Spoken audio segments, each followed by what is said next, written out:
राहुल गांधी जिस तरह से लगातार प्रधानमंत्री नरेंद्र मोदी पर हमला बोल रहे हैं, उसका असर साफ तौर पर दिखाई दे रहा है। भारतीय जनता पार्टी जिस तरह से बहुमत से 30 सीटें दूर है और तेलुगु देशम पार्टी और नीतीश कुमार पर आश्रित है, बहुमत के लिए उसका असर दिखाई दे रहा है। यह कोई सामान्य बात नहीं है दोस्तों कि दिल्ली की राउज एवेन्यू अदालत अरविंद केजरीवाल को बेल पर रिहा करने के आदेश देती है। यह कोई सामान्य बात नहीं है कि यूजीसी नेट की परीक्षा होती है और अगले ही दिन सरकार को उन परीक्षाओं को रद्द करना पड़ता है। मगर हां, क्या मोदी सरकार सुधर रही है? क्या वो अपना जहरीला प्रचार बंद करेगी? इस पर अब भी एक बहुत बड़ा डाउट है दोस्तों, और वो डाउट क्या है कुछ देर बाद मैं आपको बतलाऊंगा। मगर राहुल गांधी की चाल में लगातार प्रधानमंत्री नरेंद्र मोदी फंसते जा रहे हैं और राहुल गांधी से मिलने जा रहे हैं नीट के तमाम जो अभ्यर्थी हैं। आप देख सकते हैं राहुल गांधी ने मुलाकात की नीट के तमाम अभ्यर्थियों के साथ, वो तमाम स्टूडेंट्स के साथ जो इस परीक्षा के लिए जो हैं वो अपीयर हुए थे। उन्होंने राहुल गांधी के साथ मुलाकात की और इस तस्वीर से भारतीय जनता पार्टी बुरी तरह से बौखलाई हुई है। नतीजा क्या है मैं आपको बताता हूं। आपके स्क्रीन पर यह अमित मालवीय का ट्वीट। अमित मालवीय के इस ट्वीट में उन्होंने प्रियंका गांधी वाड्रा, तेजस्वी और राहुल गांधी की तस्वीर पेश की है और वो कह रहे हैं कि इन्हें देश का युवा माफ नहीं करेगा।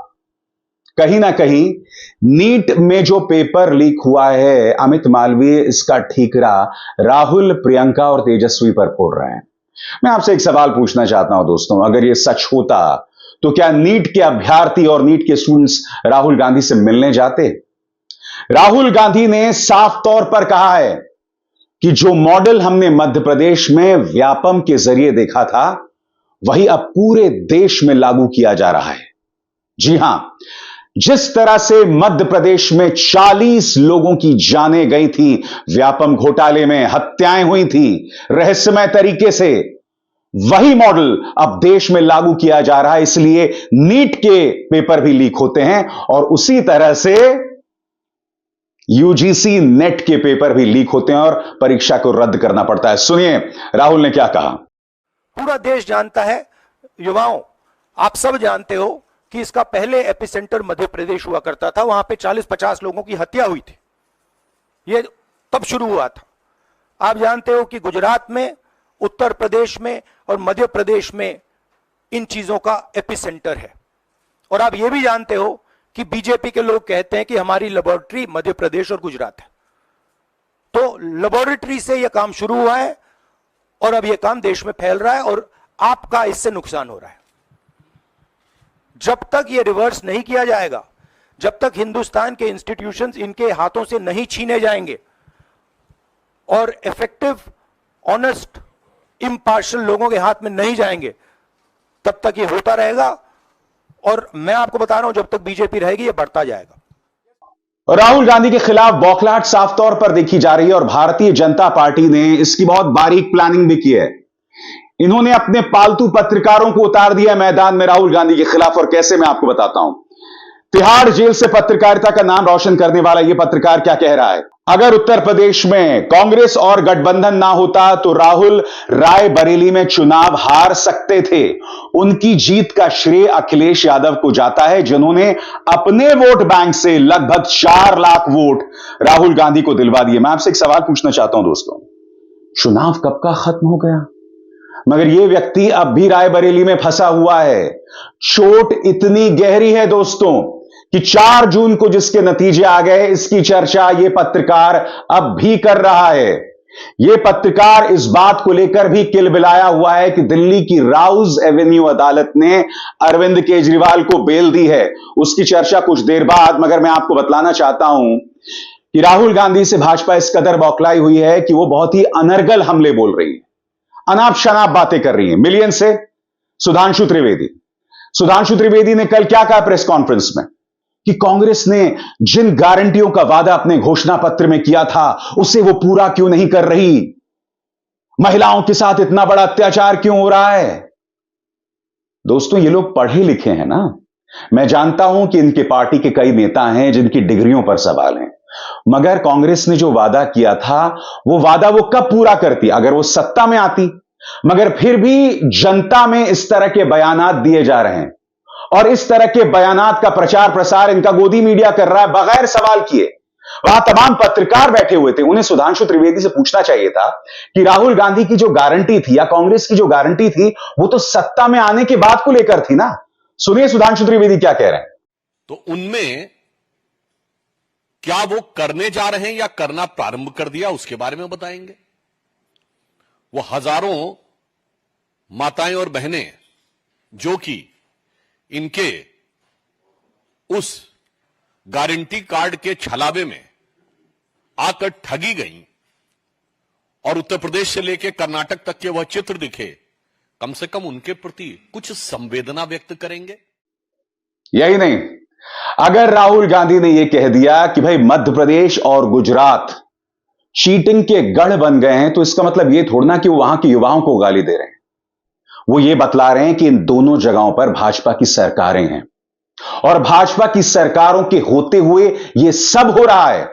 मगर सुनिए भाजपा का यह पलटू प्रवक्ता, यह यूटर्न प्रवक्ता जो एक जमाने में प्रधानमंत्री नरेंद्र मोदी के बारे में अपशब्द बोला करता था, गाली दिया करता था, कलमाडी का प्यारा शहजाद पूनावाला क्या कह रहा है कि राहुल गांधी ने मध्य प्रदेश और गुजरात के युवाओं को गाली दी। सुनिए क्या कह रहा है। ऐसी गंभीर विषय पर चाहे तीसरी बार वो फेल हुए चुनाव में, वैसे मैं तो पास हुआ, लाखों अभ्यर्थी भी पास हो रहे हैं, वो तीसरी बार फेल हुए हैं, तो इसका मतलब यह है कि वो मध्य प्रदेश और गुजरात के युवाओं को गालियां बकेंगे। आपने उनका स्टेटमेंट देखा होगा, उन्होंने कहा कि गुजरात और मध्य प्रदेश एपिसेंटर है। आपको अगर किसी एग्जामिनेशन में कोई कमी लगती है राहुल जी, आप सांसद हैं, आप वरिष्ठ हैं आपकी पार्टी के, तो आप उस एग्जामिनेशन की खामियां निकालिए ना। पर उस खामी को निकालते निकालते या मोदी के खिलाफ आपकी कोई वैमनस्य होगी, मानसिक आपका कोई विरोध होगा, तो आप मध्य प्रदेश और गुजरात के युवाओं पर इतना बड़ा कुठाराघात करते हैं।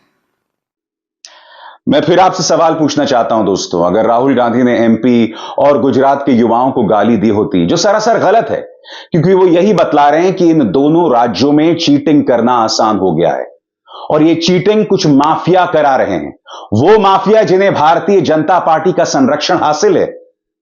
सबसे बड़ी बात, अगर राहुल गांधी ने वाकई युवाओं को गाली दी होती तो क्या नीट के अभ्यर्थी राहुल गांधी से इस तरह से मिलते? यह सवाल किया जाना चाहिए ना। तो आखिर भारतीय जनता पार्टी इस तरह से गलत बयानी क्यों कर रही है, क्यों बौखला रही है इस तरह से? आखिर मुद्दे पर क्यों नहीं रहती भाजपा? यही नहीं, प्रधानमंत्री नरेंद्र मोदी की बनारस यात्रा में उनकी गाड़ी पर कथित तौर पर जो चप्पल फेंकी गई, उस पर भी राहुल गांधी का बयान आया है। राहुल गांधी ने अपने प्रेस कॉन्फ्रेंस में कहा, आपने देखा होगा बनारस में उन पर चप्पल मार दी। पहले यह सोचने में भी डर था, जो इमेज थी डर वाली, उसे इलेक्शन के नतीजों ने फाड़ कर रख दिया है। सुनिए राहुल गांधी क्या कह रहे हैं। आपने जो नरेंद्र मोदी जी का जो कॉन्सेप्ट था और वो गुजरात में शुरू हुआ था, गुजरात से वो गुजरात मॉडल फिर वो नेशनल लेवल पे लाए। कॉन्सेप्ट क्या था? कॉन्सेप्ट था मार्केटिंग, हजारों करोड़ रुपए की मार्केटिंग और डर, एजेंसी का डर, मीडिया का डर, सरकार का डर। अब हुआ क्या? अब देश में कोई उनसे डरता ही नहीं है। मतलब एक तरीके से रिडिक्यूल करते हैं। जो पहले 56 इंच की छाती थी, अब नंबर तो नहीं दे सकता हूं, बट 30-32 हो गई है, राइट? तो अब पूरा जो ढांचा था, इतना बड़ा गुब्बारा था, वो इतना बड़ा हो गया। अब इससे नरेंद्र मोदी जी को साइकोलॉजिकल बहुत टेंशन होगा, बहुत प्रॉब्लम होगी, क्योंकि उनका जो काम करने का तरीका है वो लोगों को डराने का है, धमकाने का है। अब वो डर चला गया। आपने देखा, पता नहीं देखा या नहीं, वाराणसी में वो चप्पल मार दी किसी ने। हालांकि राहुल गांधी ने बाद में स्पष्ट करते हुए चप्पल फेंकने वाली घटना की आलोचना की। उन्होंने क्या कहा आपके स्क्रीन पर। एक और महत्वपूर्ण बात जो प्रेस कॉन्फ्रेंस में कहनी रह गई, नरेंद्र मोदी और उनके काफिले पर चप्पल फेंका जाना बहुत ही निंदनीय है और उनकी सुरक्षा में गंभीर चूक है। सरकार की नीतियों पर अपना विरोध गांधीवादी तरीके से दर्ज किया जाना चाहिए। लोकतंत्र में हिंसा और नफरत की कोई जगह नहीं है। मुझे खुशी है कि राहुल गांधी ने यह स्पष्टीकरण दे दिया, क्योंकि आपने एक बात पर गौर किया होगा दोस्तों, जब प्रधानमंत्री पर कथित तौर पर चप्पल फेंकी गई थी, वो कार्यक्रम मैंने अपने मंच पर नहीं दिखाया। यही नहीं, मैंने वो वीडियो भी अब तक आपको नहीं दिखाया है, क्योंकि किसी भी तरह की हिंसा की भर्त्सना की जानी चाहिए। उसको लेकर मजाक नहीं बनाया जा सकता, उसको लेकर राजनीतिक हथियार नहीं बनाया जा सकता है। अच्छी बात है राहुल गांधी ने स्पष्टीकरण कर दी, क्योंकि चप्पल का जो मुद्दा है वो राजनीतिक मुद्दा नहीं बन सकता। मगर मैं कुछ और कहना चाहता हूं। कल्पना कीजिए दोस्तों, अगर इसी तरह से राहुल गांधी पर चप्पल गिरी होती तो, या चप्पल पड़ी होती तो, आप सोच सकते हैं कि गोदी मीडिया किस तरह से उसकी कवरेज करता, किस तरह से बताता कि राहुल गांधी पर चप्पल, राहुल गांधी पर चप्पल। याद कीजिए दोस्तों, जब अरविंद केजरीवाल को थप्पड़ मारा जाता था या योगेंद्र यादव के मुंह पर कालिक मली जाती थी, तब गोदी मीडिया कितने चाव के साथ उसे कवर करता था। कवर करता था कि नहीं करता था दोस्तों? इस तरह की बेशर्मी गोदी मीडिया में दिखाई देती थी। और जहां बात बेशर्मी की हो रही है दोस्तों, तो इस तिहाड़ी पत्रकार का जिक्र करना बहुत जरूरी है। जैसे कि आप जानते हैं कि अरविंद केजरीवाल को बेल मिल गई है। इस पत्रकार को बहुत ही ज्यादा तकलीफ हो रही है। उसे इस बात की तकलीफ है कि एक और राजनेता बाहर आ गया और अब वो प्रधानमंत्री पर हमला बोलेगा। एक तरफ तो वो पापा की परियां हैं और दूसरी तरफ ये पापा का छोटा सा तिहाड़ी। प्रधानमंत्री नरेंद्र मोदी की आलोचना नहीं होनी चाहिए, कोई भी मुख्यमंत्री जो है वो बाहर नहीं होना चाहिए, सब जेल में होने चाहिए। सुनिए क्या कह रहा था। और अरविंद केजरीवाल को जो बेल मिली है दोस्तों, वो भी अपने आप में एक राजनीतिक इशारा है। सौरभ भारद्वाज, जो कि आम आदमी पार्टी के नेता और मंत्री हैं, वो कह रहे हैं ये पूरे देश के लिए एक नजीर, एक मिसाल बनेगी। और उनका इशारा कहीं ना कहीं हेमंत सोरेन की तरफ है, झारखंड के पूर्व मुख्यमंत्री जो इस वक्त जेल में है। सुनिए सौरभ क्या कह रहे हैं। मुख्यमंत्री अरविंद केजरीवाल जी की एक लोअर कोर्ट यानी कि राउज एवेन्यू कोर्ट से जमानत मिलना, मुझे लगता है ना सिर्फ दिल्ली और आम आदमी पार्टी के लिए, पूरे देश के लिए एक मील का पत्थर साबित होगी। हमारी पूरी न्याय व्यवस्था के अंदर ये फैसला एक बहुत बड़ी मिसाल बनेगा। उसका बड़ा कारण ये है कि पीएमएलए के मामलों में अक्सर ये देखा जा रहा था कि कोई भी राहत अगर किसी को मिलती है तो लोअर कोर्ट से नहीं, हाई कोर्ट से नहीं, सुप्रीम कोर्ट में जाके कोई राहत मिलती है। हालांकि न्याय व्यवस्था के अंदर न्याय संगत फैसले कोई भी कोर्ट दे सकता है, मगर देखा जा रहा था कि लोअर कोर्ट्स में अक्सर कोई राहत देने को लेके एक हिचकिचाहट थी। ऐसे में जज न्याय बिंदु जी द्वारा इस तरीके की बड़े फैसले में राहत देना, मुझे ऐसा लगता है सभी जगह लोअर जुडिशरी के अंदर एक रोशनी का काम करेगी।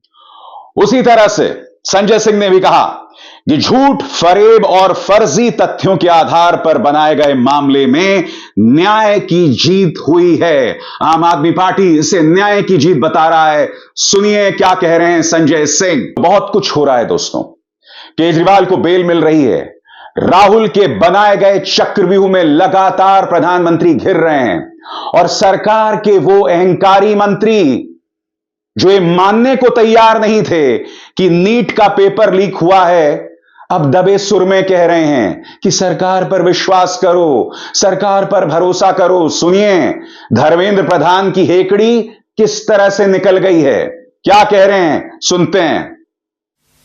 I will appeal to all my young friends. Government is committed for your future, for your intellectual capacity. We recognize your intellectual capacity.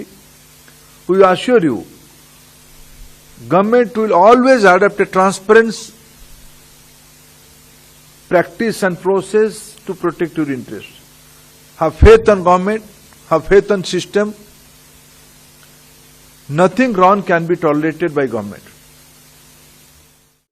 मगर मैं जानता हूं आपके जहन में सवाल होगा कि क्या इसका मतलब अब प्रधानमंत्री नरेंद्र मोदी नर्म पड़ गए हैं? क्या इसका मतलब यह कि आने वाले दिनों में वो दब जाएंगे? इसकी कोई गुंजाइश नहीं है। हालांकि प्रधानमंत्री की बौखलाहट कई जगहों पर हम देखते हैं। याद कीजिएगा नालंदा यूनिवर्सिटी को जो नए सिरे से बिहार में पेश किया जा रहा है, इसका श्रेय नीतीश कुमार ने कांग्रेस की सरकार को दे दिया था। और देखिएगा प्रधानमंत्री नरेंद्र मोदी का चेहरा किस तरह से तमतमा गया था। तो इसका क्या अर्थ हुआ दोस्तों? क्या आने वाले दिनों में भारतीय जनता पार्टी की जो उग्र राजनीति है उस पर लगाम लगेगी? मुझे नहीं लगता है दोस्तों, क्योंकि मैं आपको बतलाना चाहता हूं कि एक और विदेशी पत्रकार के वीजा को रिन्यू नहीं किया गया है। कहने को हम दुनिया के सबसे बड़े लोकतंत्र हैं दोस्तों, मगर विदेशी पत्रकार जो यहां रिपोर्टिंग कर रहे हैं उनके वीजा को रिन्यू नहीं किया गया है, फ्रांस के एक और पत्रकार को। और ये दूसरे पत्रकार हैं जिनके वीजा को रिन्यू नहीं किया गया है फ्रांस से। क्यों? क्योंकि इन्होंने मोदी सरकार की आलोचना करने की, उन पर आलोचनात्मक लेख लिखने की हिमाकत कर दी थी। और याद कीजिएगा, इससे पहले ऑस्ट्रेलिया की एक और पत्रकार को इसी तरह से वापस भेज दिया गया था। 2019 से पहले या 2014 से पहले ऐसा कभी नहीं हुआ था दोस्तों। यह बतला रहा है कि बेशक राहुल के चक्रव्यूह में भाजपा घिर रही है, मगर भाजपा की वो पुरानी हरकतें जारी हैं और बात यहां नहीं रुकती। याद कीजिएगा किस तरह से झारखंड, हिमाचल, मध्य प्रदेश में पिछले कुछ दिनों से मुसलमानों पर हमले हो रहे हैं। कई जगहों पर मुसलमानों को मौत के घाट उतार दिया है। इसका अर्थ क्या हुआ है? इसका अर्थ यह हुआ कि जो उग्र हिंदुत्व के तत्व हैं, जो भाजपा से जुड़े हुए हैं, उनकी हरकतों में कोई कमी नहीं आ रही है। वो अपनी हरकतें बदस्तूर जारी रख रहे हैं। सबसे शॉकिंग, हिमाचल प्रदेश के अंदर एक मुसलमान के घर में, उसकी दुकान में घुस के उसके फ्रिज को बाहर फेंकना, उसके सामान को बाहर फेंकना। और हिमाचल में तो कांग्रेस की सरकार है ना। यानी कि हर जगह पर माहौल को उग्र करने की कोशिश। इसका अर्थ क्या है? कि भाजपा नहीं सुधरी है। अब भी भाजपा को लगता है कि इस तरह की राजनीति करके, इस तरह से लोगों में बंटवारा पैदा करके वो वोट्स हासिल कर सकती है। और मैं बार बार कहता रहता हूं दोस्तों, अगर कोई पॉलिटिकल पार्टी आपको भड़काकर, आपको डराकर आपके वोट हासिल कर रही है ना, तो आपकी बुद्धिमत्ता पर, आपके इंटेलिजेंस पर एक करारा तमाचा मार रही है। वरना कानून के रहते हुए हिमाचल, झारखंड, मध्य प्रदेश में आखिर कैसे इस तरह से जो उग्र हिंदुत्व का तबका है, जो भाजपा से जुड़ा हुआ है, वो कानून हाथ में लेकर मुसलमानों पर हमला कर रहा है। आपको याद होगा मेढक में क्या हुआ था। एक मुसलमान का इलाज अस्पताल में हो रहा था। अचानक एक हिंदुत्व गुट आता है और उस मुसलमान को बाहर निकालने की कोशिश करता है। डॉक्टर नवीन गिड़गिड़ाते हैं, कहते हैं कि मुझे अपना काम करने दो, मैं एक डॉक्टर हूं। यानी कि आप देख रहे हैं दोस्तों, चाहे तेलंगाना हो, चाहे हिमाचल हो, झारखंड हो, मध्य प्रदेश हो, हर जगह भाजपा की रणनीति उग्र होती जा रही है। राहुल गांधी अपने मुद्दों से उन्हें घेर जरूर रहे हैं, मगर भाजपा को अब भी लग रहा है कि इस तरह की उग्र राजनीति करके, इस तरह की हिंसा करके वो जनता में अपना विश्वास कायम कर पाएगी। आपको क्या लगता है दोस्तों? कमेंट सेक्शन में जरूर बताइएगा कि क्या इस तरह की राजनीति, इस तरह की हरकतें भाजपा को वोट दिलवा पाएंगी? अभिसार शर्मा को दीजिए इजाजत। नमस्कार। स्वतंत्र और आजाद पत्रकारिता का समर्थन कीजिए, सच में मेरा साथी बनिए। बहुत आसान है दोस्तों, इस ज्वाइन बटन को दबाइए और आपके सामने आएंगे ये 3 विकल्प। इनमें से एक चुनिए और सच के इस सफर में मेरा साथी बनिए।